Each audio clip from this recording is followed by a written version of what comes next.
What up, what up, what up, y'all? What's good, y'all? Back again. Another day. It's your boy, The Curtis Short. And it's Sunday, y'all. Um, don't really have much going on today. I don't think that I have a topic in particular. But as you know, we're going live every day until we hit 5. And that is 500 subscribers. We're right there. We're sitting at 406. Engagement's going up. So shout out to y'all for showing love and everything. Definitely appreciate it. Um, but that's it, guys. So, you know, um, today, hope everybody's Sunday is going well. You know me, I just jump straight into it. I don't wait for people to come in here because I know the playback is always going to be lit. So, with that being said, this weekend was pretty restful for your boy. I was able to chill, watch some movies. I saw some really good movies. I finally got to see the Jamie Foxx movie, Not They Clone Tyrone. I already saw that. That was actually very good as well. But the movie that I saw was The Burial. And I thought The Burial was a very, very good movie. Like it almost made me decide to want to go to law school, man. Just how, he was putting on that verbal jujitsu and they were going to war as far as, fighting their battles for their respective sides. I was like, man, I could probably make a very good lawyer.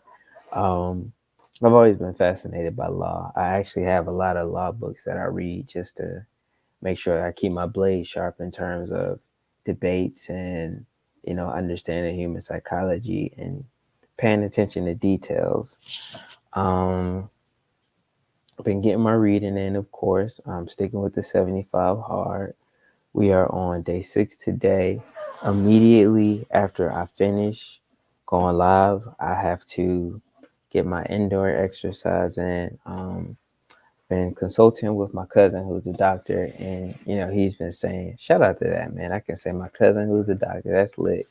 But anyways, I was talking to him. He was like, you definitely want to give your body time to rest and rebuild. So I've been doing light workouts like walking and, stretching, things to keep my body active, but nothing that would require any powerlifting or any exertion of my muscles.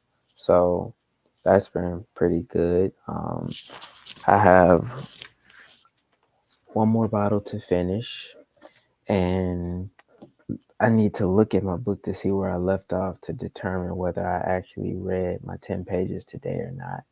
But yeah, that's where we are in life right now. Everything's pretty chill. My mother-in-law's in town and she cooked an amazing meal. Shout out to her, man. I'm glad that she's here. She's, she made some of that good old dry rice and can't beat that. Shout out to the Liberian Connects, man. They definitely show a lot of love. Um, that's where we are. I did some studying today as well. Working on my OSHA 30. And, truth be told, I would probably be a lot further ahead if I wasn't taking detailed notes on every chapter. Um, I've made it to chapter 17. It's like 80 chapters. And I think I'm well beyond my 30 hours, just the amount of time that I put in. But what I didn't realize, the way that it's formatted, I just wanted to make sure that, I'm actually retaining the information and I have access to it. So that's why I've been taking such detailed notes. Um, I don't want to just get my OSHA 30 and never fall back on the training. We talked about training last night. So there you go. I want to make sure that I can always access this information and, know how to research things and know where to find it. That's just my MBA training kicking in. So, I'm just studying very hard to get this OSHA 30 so I can make myself more marketable and, be able to compete in the marketplace. But I can't lie to y'all, man. I've seriously been thinking about law school. Like, yo, we got the super friends in the building. Shout out to my guy Superfly, man. Congrats to him. Congrats to Adam. congrats to the Mustangs, man. I've been sitting on the edge of my seat just watching, man. It's crazy how, the internet, man, you build relationships with people and you get invested and you never even met them. The way that Superfly tells stories, man, it just had me so invested. I'm like, yo, I gotta see what happens. And lo and behold, them boys made history, man. They overcame the hurdles and the obstacles, and they did something that people thought that they would not be able to do. So shout out to Superfly and the family, man. That's a beautiful thing. Happy to see it. You know it, man. Thank you for everything, dog. Telling y'all, man, Yorktown is in the building. Shout out to all of the citizens of Yorktown. If you don't know, that came from the guy Superfly, man. So the least we could do is support Adam and the fam, bro. It's like it's just second nature. But yeah, as I was sitting here studying and everything, I was like, man, I probably could make a decent lawyer. I don't know if I would realistically decide to start over in life and go into that field, but the idea of it, man, is super dope, man. But we're working on this OSHA 30, trying to get this certification together. Yorktown, stand up. You already know. Um, but what's up, man? Y'all been watching football today? I see the Eagles lost. That was crazy. I did not expect that. I'm a lot of my family is from Philadelphia and they are very, very big Eagles fans. I'm like the only person that's a Falcons fan, and I'm sick of the Falcons right now because even though we are currently number one in our division is trash, so it doesn't really mean much. And the only reason I kind of got back into football is because wifey works for the team. So, got to stay abreast in what's going on there. But yeah, man, look like we're going to be involved in football a little more because depending on what Adam doing, what's up? He thinking about going to college or how we looking? Bang bang Niners gang. I can't even lie. I did not expect that, bro. Like they didn't just win the game either. They made a statement, bro. Like I gotta keep it 100. They definitely made a statement, bro. Like the Niners did not come to play today. Like, and you could definitely see that there's a rivalry going on there, man. So I'm pretty sure they're going to meet each other again, probably in the playoffs. So I think that's going to be very interesting to see how that plays off with the Niners and the Eagles, because they're definitely going to be meeting with each other again, man. It was just a pretty good game. Of course, my Falcons. Let's see, how do we do? I get so invested, man. I don't even be watching, bro. Like I'm one of those fans, man. It's like, I just can't set myself up. Um, it looks like we did pull through today. We have a Nah, he is done, bro. Rather preserve his body. Hey, that's a beautiful thing, man. Smart man, smart man. And the crazy thing about it is he's leaving at the top. Like, it's not like he's wondering if they could have won a championship, or he can look back and say, man, if we would have did this or that. Like, he's literally leaving at the peak of his career. If he went to college, then obviously it would change. Like, can you do it in college? And then if you go to the league, it's like, can you do it in the league? But since he decided to leave it at high school, what I'm saying? He went out on top, bro. Like, you can't beat that, man. Shout out to Adam, man. That's dope, bro. That's dope, man. You love to see it. Not to mention all of the different things that come with learning about sports and the leadership qualities and all of that stuff that comes along with it. But speaking of sports, I gotta spin the block real quick, man. How y'all feel about this Charleston White thing? Apparently there's been a lot of backlash as far as what he said. I don't know if y'all listen to the guy, my son, who's another activist out of New York, that works with the community and speaks to a lot of kids and stuff. His kneecap popped out in the first quarter. He pulled it off. They popped it back in place, and he kept going. Man, and that's crazy, bro. You don't really see that type of tenacity and dedication anymore, man. Like that's definitely a war story right there, bro. Like he he put in that work, dog. He put in that work, man. Like he did what he did. That's Kobe level discipline right there, bro. I have to start calling Adam the Punisher, bro. Like if y'all ever watch the Punisher show on Netflix, he gets shot, keep going. Like if you ever read the comics, and the Punisher is human. He didn't have any superpowers or anything like that, but he had an extremely high pain tolerance. So shout out to Adam, man. Let me see. My sign is fake. My sign is fake. Okay, Matt. You can't just say that, man. Why is my sign fake? What happened? I don't.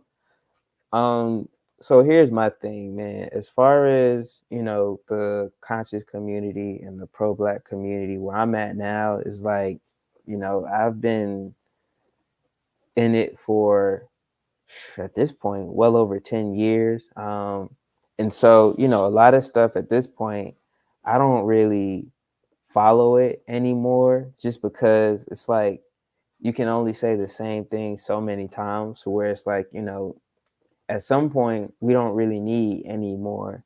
Well, I guess you always need teachers because there's always new people that need information and they want to learn and they want to know history and all that stuff.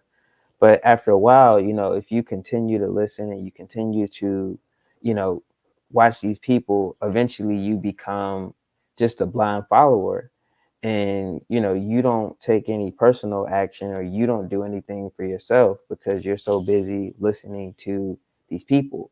And ultimately everybody's human. We all have skeletons in our closet. None of us are perfect. Kendrick talked about that in his song Mortal Man and To Pimp a Butterfly. Everybody has their flaws. Everybody has a past. Everybody has a future, meaning that, if they didn't do anything in the past, or, if they, let me see, if they did things in the past, in the future, they can change and become somebody different. And in the future, if they have enough time, people can change. So, you know, that's crazy. I watched Charleston Cam interview after your review. I like what he said. Surprisingly, we got to stop praising entertainers. 100%, man. A lot of people, and I know it's cool to beat up on religion and beat up on, Christianity, but a lot of people feel like, they just can put their beliefs in a savior or, just other people, and they can live vicariously through people and not have to do the work themselves. Um, Things get done when people work together, and in order to work together, everybody has to be involved. It can't just be one person. It has to be a group. Movements get things done, and a lot of times we like to focus on individual stories, and a lot of that falls under marketing. You look at biographies and you look at people telling stories, and they always focus on the one person. I got a book called Titan, and it's about John Rockefeller. It's a really big book. It's like 1,000 pages. Let me see if I got it over here. It's called Titan. It's about John Rockefeller. Do I have it? Let me see.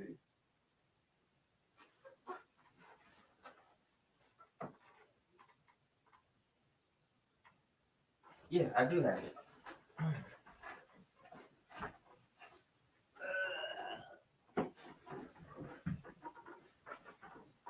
There it is.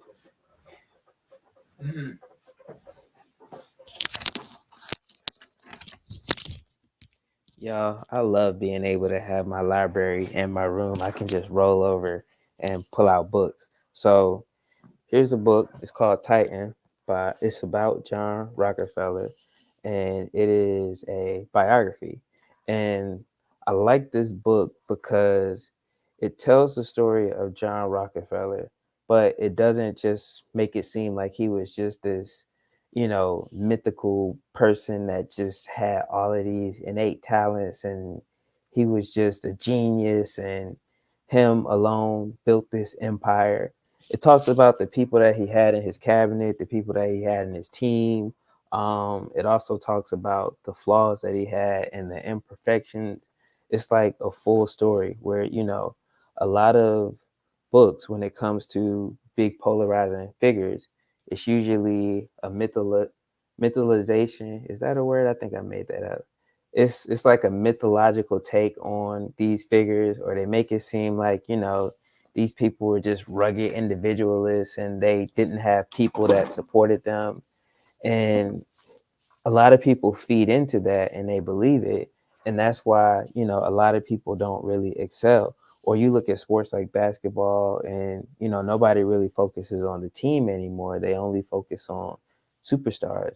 There was a long stretch when the Spurs were crushing people's dreams left and right. And they didn't really have one standout superstar. The whole team played together as a cohesive unit, and they were able to make a lot of things happen during that time. You also look at the Seahawks, the Legion of Boom.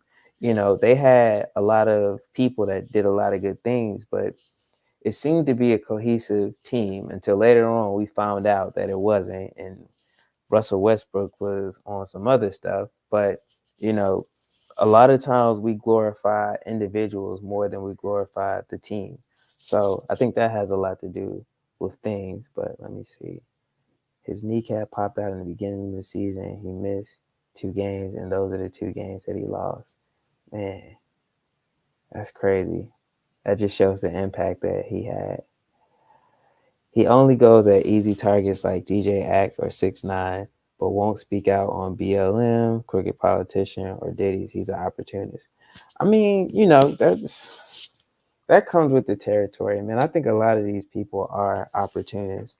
Um, I don't know enough about my son. I haven't really, followed him or did research on him. Um, so I trust your word. If that's what you say, then I know you well enough to know that you wouldn't really have a personal bias against him, because anything that he says. So yeah, that's crazy. I think a lot of the issues that we have in the community, and I ain't gonna spend too much time on it, but you have different. We all want to go to the same destination. We all know that we want to figure out how to make things better for Black people. That's the end result. But along the way, you got different avenues on how to get there. And so you have different schools of thought. And it seems to have been going on whew, since the 1900s, where you had your Marcus Garveys and your Elijah Muhammad's and all your different trains of thought. My guy Bacon, what's going on, man? I seen Bacon had on the Red Thunders the other day dropping that work, man. Big Bacon in the building. Big Bacon in the building, y'all. We also got Super Friends. Bacon is always coming through showing love. But yeah, man, it's like you gotta figure out what works best and what's going to get you to that end result and go down that direction, because ultimately we all are trying to get to the same place. We just got to figure out the best way to get there. But the thing is also, some of the vehicles that get you there, you got to be careful, because it's a whole lot of scammers. It's a whole lot of people that are just trying to wild out here, man. It just take advantage of people that don't know better, which, kind of goes back to what we were saying the other day about social media and how they prey on the younger minds because they're easy accessible. You have vulnerable people. It's easy to take advantage of them because, they're just destitute, and they want to try to figure out any any way out. And you kind of lose sight of the end result when you're so focused on survival. I did see something else on a far lighter note. Yesterday we were talking about hip hop, and I see Lil Yachty actually been very bigger. Um, you got some people that love Lil Yachty, and you got some people that can't stand Lil Yachty. And you know, Lil Yachty said that hip hop is in a bad place initially, and then he doubled down and said that fans aren't as supportive due to decline in content. Now, he doubled down on it, so let's see exactly what he meant. I want to make sure that I get an understanding of what he's saying before I respond. Let me see. The crazy thing is numbers. First off, hip hop was number one, the number one leading genre for 10 plus years, shitting on every other genre up until recently. About a year ago, it fell in the ranks of being number one. It's between country music and Latin music. Even record labels have pulled back on funding hip hop as far as like what contracts are looking like, what budgets are being put into hip hop artists. It's all been scaled back on funding. The facts are people aren't supporting hip hop like they once did because there is a decline in content. What does he mean by decline in content? It's a lot less risk taking, it's a lot less originality. Everybody is safe now. Everyone is safe. So I'd rather take the risk than take the L. Chad, how y'all feel about that?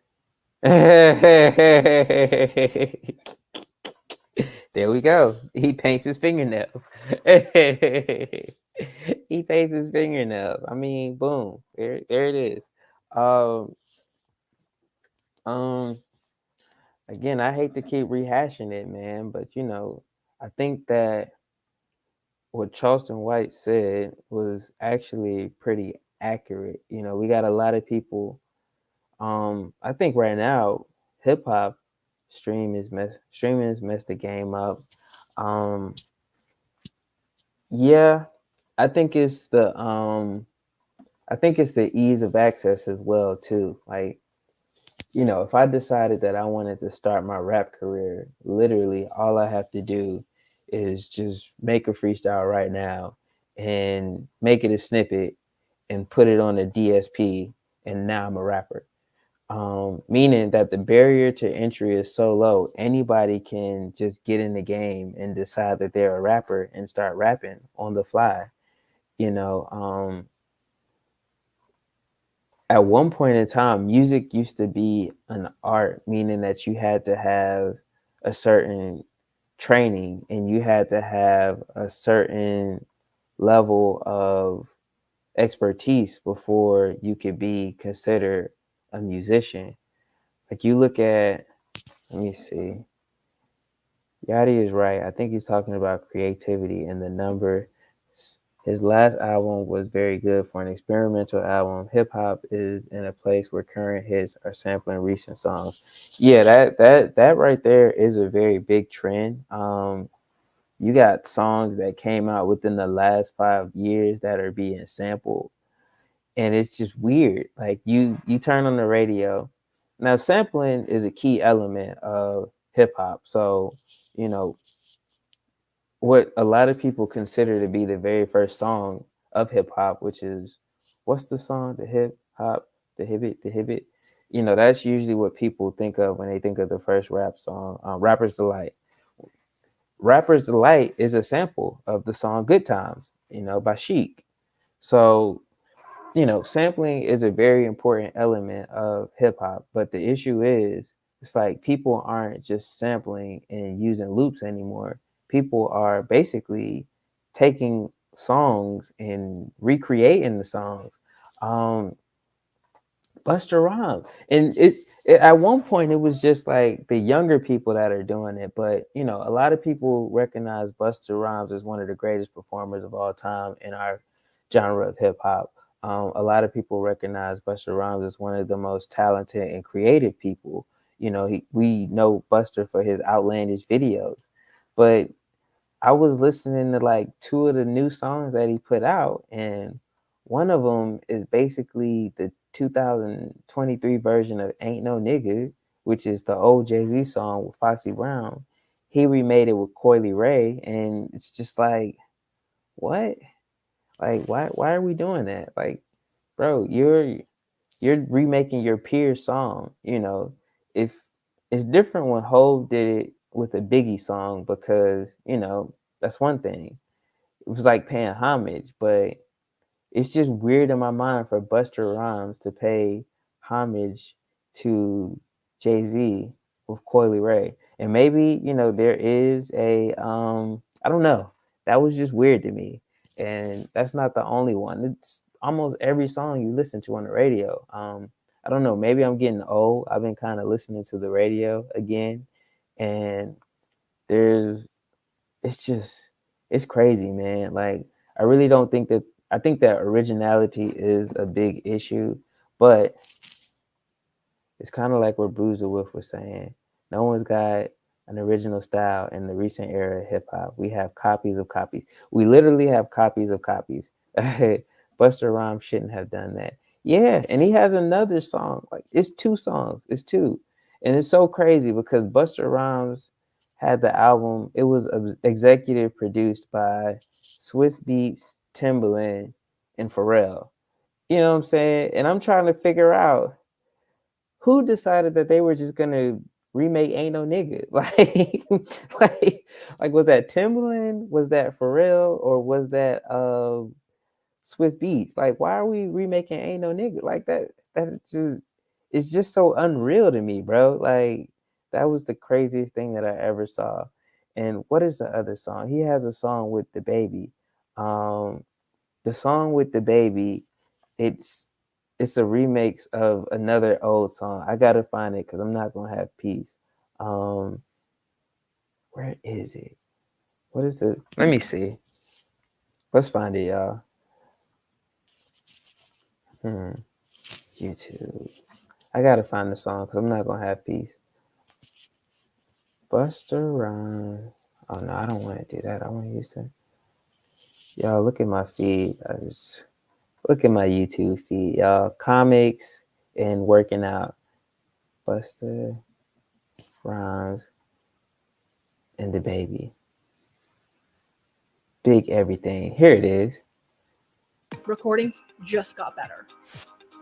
Hey, it's Dana from StreamYard. I'm so excited to announce that local recordings are now available on StreamYard. Views, number 21 on the trending topic. It's crazy. The timing of him hanging somebody over the roof in the video is wild with the allegations of Diddy. I don't know if that's intentional or not, but that's wild. I was a run around. All I ever knew that girl to be was just a freak. I'ma let the world think that she a woman now to go get some CDs. I sold niggas remix. I sold this shit to any nigga want a pound. Used to rapping fast. So the crazy thing about that, for y'all that don't know, this is the Get Throwed beat. Get Throwed is a song by Jay-Z once again. So we're sampling another Jay-Z song. It's Jay-Z, Pimp C, Bun B, and Jeezy. Get Throwed. And it's so crazy because Drake sampled the same song on Certified Lover Boy with Future, In Too Deep. They just slowed it down. So again, I don't know, man. I don't know. Like, that made me not want to listen to the album. And it may be a good album, but just that right there, I was like, nah, I'm good. Like, I saw Swiss Beats, I saw, you know what I'm saying, Pharrell, and I saw Timbaland. And I thought we were gonna get like some groundbreaking music, but we're just getting rehashed samples, you know. Hip hop ruined R&B because a bunch of rappers sound like singers but don't have the talent. Ergo, the soul of hip hop samples of R&B. Yeah, man. I agree with that. Because if you think about it, like in the 90s, you had hip hop and you had R&B. And, you would have an R&B song, but you would have rappers on it. And that used to be pretty lit. Like, you have Jodeci, and they have the Come and Talk to Me, the original version. And then you have the Come and Talk to Me with Raekwon and Ghostface. Or, you know, you have Can't You See Total with Biggie dropping the verse. You know, that I think we definitely need R&B back because, you know, and it is. I can honestly say, you know, R&B is making a comeback. There were a lot of good R&B projects out there this year. R.I.P. Pimp C. Yeah, 100%. They would definitely try to cancel Pimp C if he was alive right now. Pimp C would definitely get canceled, man. He didn't have a filter, man. He was definitely a wild boy. But yeah, man, hip hop, I think, you know, again, because the barrier of entry is so low, anybody can just decide to be a rapper. Um, I think that we don't have clearly defined criteria of rap. For example, and people caught a lot of flack when they tried to call the new rappers mumble rap. But I think that there should definitely be a distinction. Like, you shouldn't be able to compare Young Boy to Nas. And the reason I brought that up was because Joe Budden has been going viral once again today or whenever he said it, for calling NBA Youngboy trash. And, you know, I think that there should be a distinction. Like, Youngboy may be trash to Joe Budden because Joe Budden likes lyrics and he likes bars, you know. Um, but I don't think that we should be looking at Youngboy and expecting him to be Nas and for them to both be in the same category, because you know when you're listening to one, you know what you're going to get, and you know when you listen to the other, you know what you're going to get. So I think that there should be distinctions. Like, you know, that's rap adjacent, but that's not rap. I think we need to get back to focusing on. We need to clearly define what we consider to be rap in the most basic element.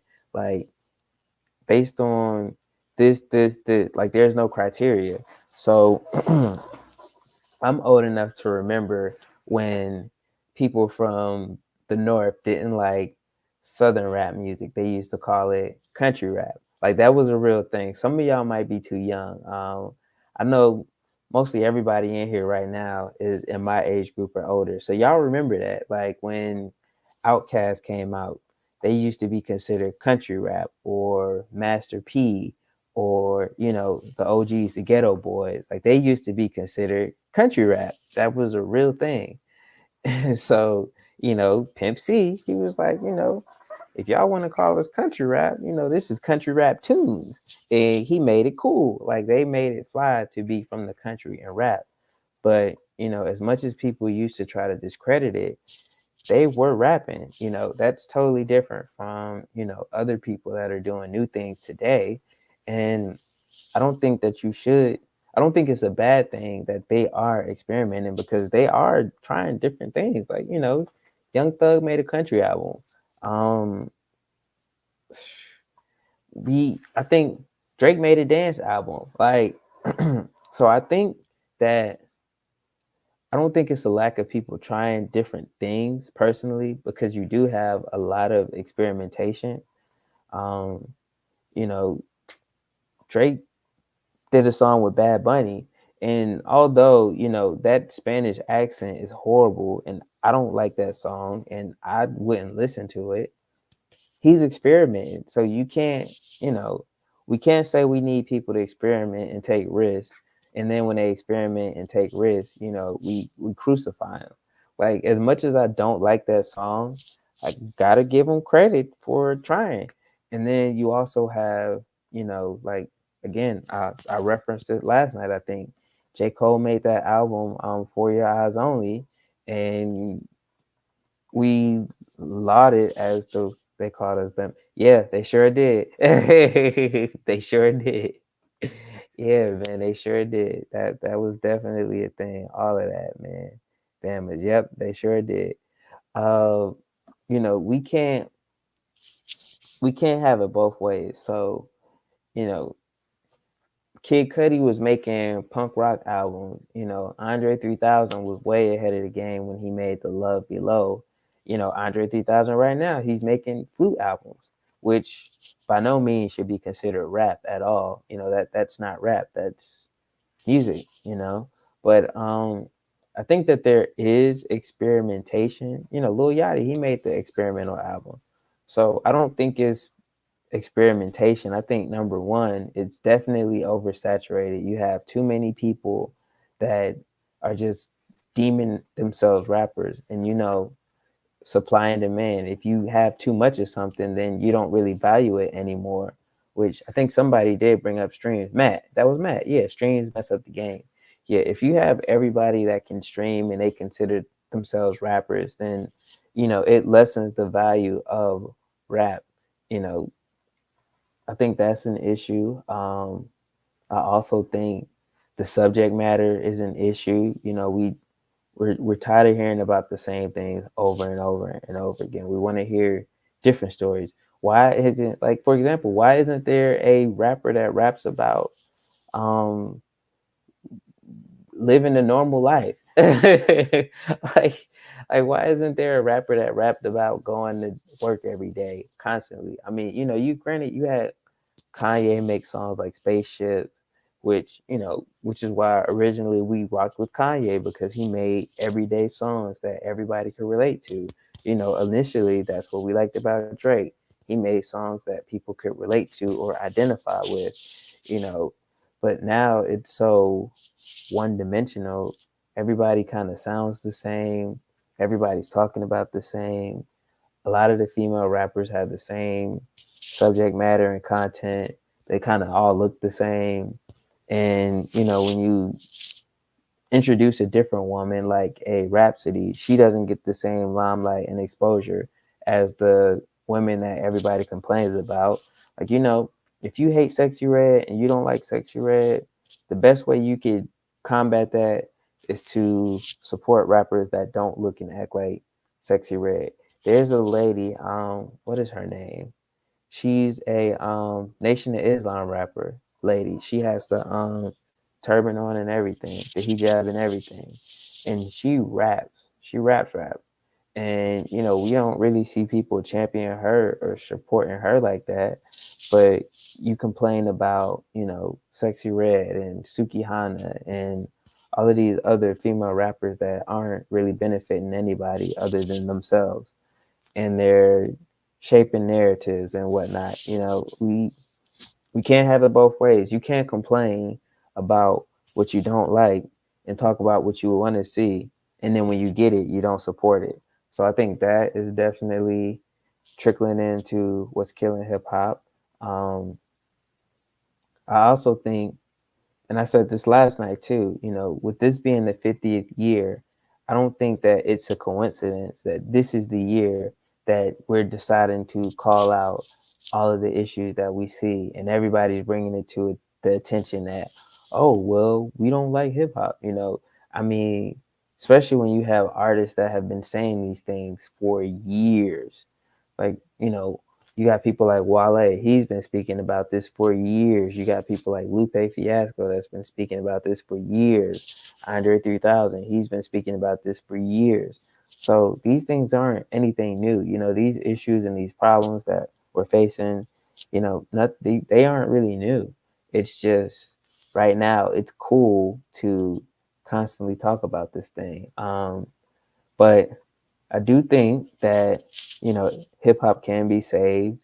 I just think that we need, and then also, you know, you talk about how things need to be different. We also have people like Playboy Cardi.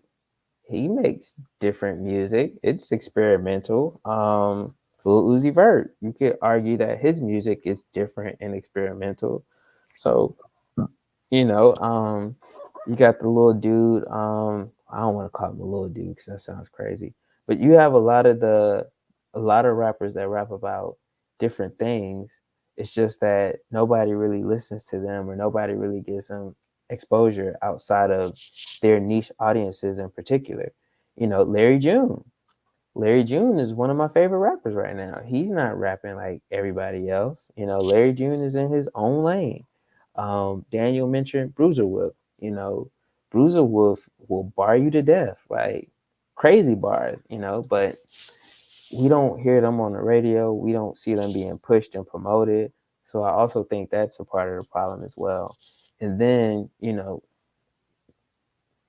when you think about the early 90s, like when, I'm a 90s baby. So when I think about the 90s, for me it's like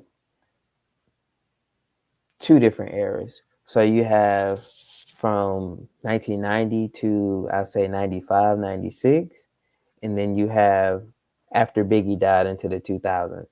So you look at movies like you had people like The Fresh Prince, you had Kid and Play, Rakim was still kind of around, A Tribe Called Quest. You had a lot of characters in the rap game that were talking about different things. Queen Latifah, the vibe was just a lot more happy, and it was a lot more fun and kind of playful.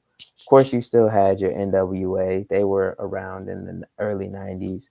And then, it kind of transitioned into the gangster rap with your Snoops and your Dr. Dre's in the G-Funk era. And, Wu-Tang came in with the grimy New York sound. And, after Biggie and Tupac died, the vacuum kind of music music was weird for a very long time. Like, I don't know if y'all remember, like after Biggie and Tupac died, it almost seemed like rap was gonna go away. Like, nobody really knew what to do, what was gonna happen. It seemed like I'll Be Missing You was kind of like it was just so weird. And then you had new people come in the game. That's when you get your DMXs and the Locks went over to Rough Riders, and Master P was still around. It was a lot more regional based, because when you think about it, the early 90s, it was a lot more fun, and it was kind of, it was more lighthearted, but you still had different elements there, and it was definitely very regional. And then in the mid 90s, like your 95, 96, which I think were two very pivotal years, it was still very regional based, but you could tell that it was kind of moving in a different direction. And then when Biggie and Tupac died, it was just weird. And then, from there, it kind of remained regional. And then I say like the 2000s, that's when things kind of shifted and went to the more commercial sound. And, it was still very, very regional.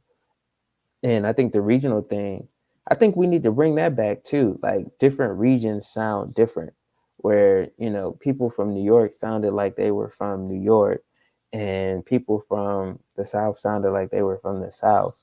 If you listen to T.I. and you listen to, who would be a peer of T.I. from the North? Um, Fabulous. Yeah. If you listen to T.I., you listen to Fabulous, you could tell that they weren't from the same area. Even if they did a feature together, it would be like, all right, let's go down south. Like, you could tell that they were merging the two worlds. It's like, all right, and they always have like those weird intros on the track, or they let you know, like, all right, we about to switch it up.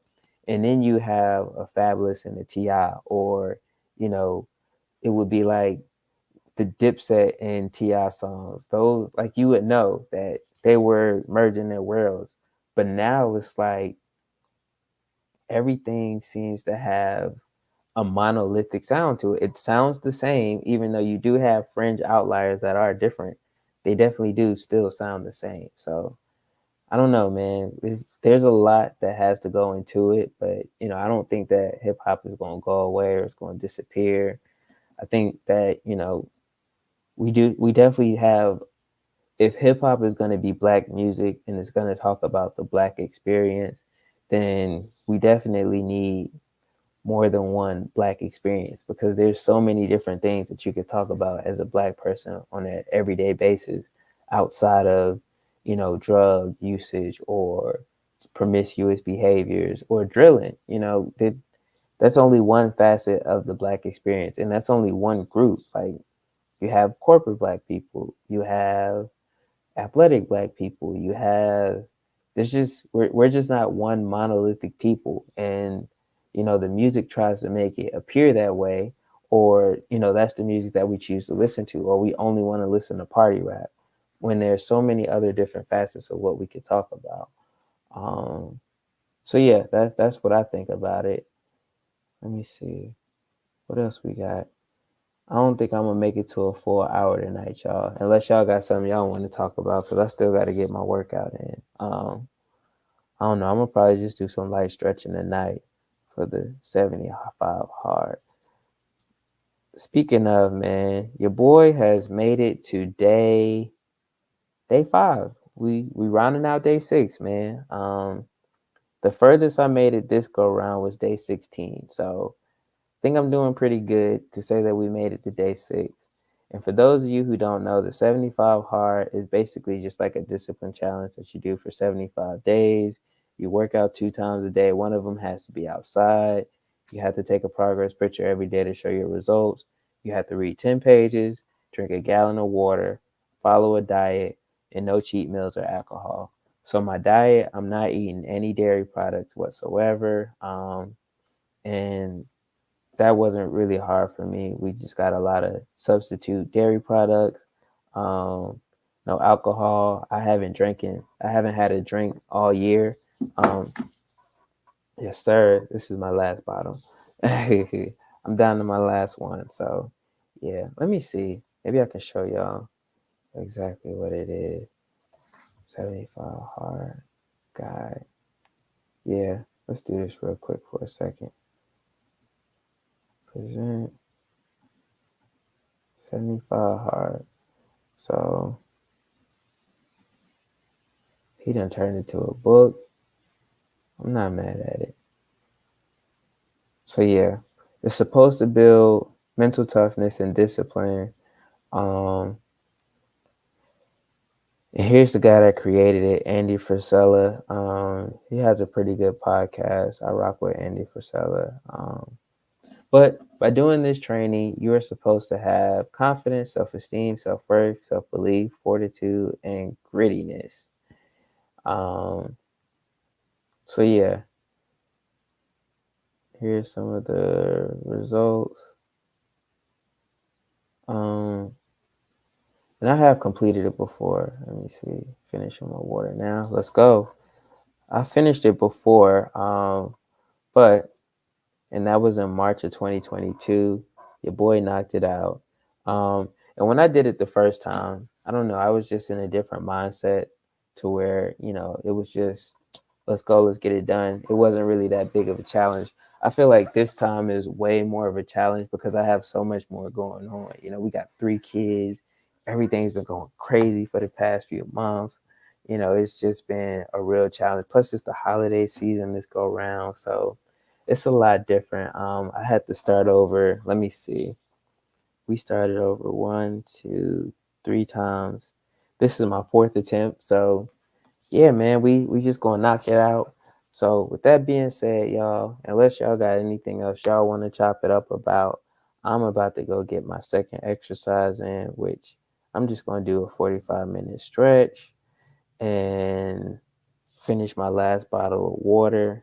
And I'm gonna holler at y'all tomorrow. We right back at it, live until 5. So until we hit that 500 subscribes, we gonna be going live every day. I do have a vlog that I need to edit and upload, so I'll probably work on that tonight as well. It's gonna be a weekly vlog. I don't know. With me going live every night, we just been working on the weekly vlog format. So I got a vlog coming for y'all. Make sure you stay tuned for that. But with that being said, make sure you hit that like button. I definitely need my likes, guys. There were 5 people in here, so I need to at least see 5 likes. As we exit, please make sure you like. Make sure you share this video with somebody so we can build up the Yorktown. We need more citizens of Yorktown, y'all. So I need y'all to help me out, man. Otherwise, we're gonna be back tomorrow, same time, same place. 9:30 is it. I think that's the official time. And we out, y'all. I'ma holler.